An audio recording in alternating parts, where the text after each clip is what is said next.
చింతకాయ పేరు వినంగానే నోట్లో నీళ్ళొచ్చేస్తాయి. మరి చింతకాయ పచ్చడి గురించి వేరే చెప్పుకోవాలా? ఇలా రోటిలో దంచడం చూస్తుంటే చాలామంది అమ్మమ్మలు, నానమ్మల ఊర్లకి వెళ్ళిపోయి ఉంటారు కదా! ఒక్క సెకను. నిజంగానేనండి.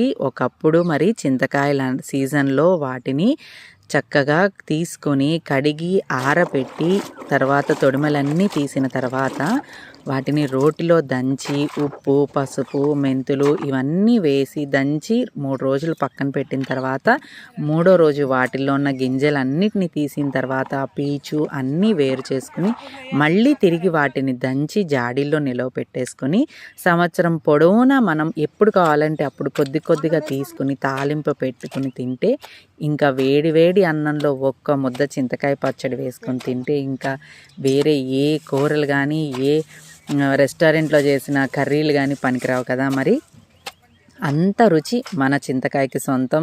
దాదాపు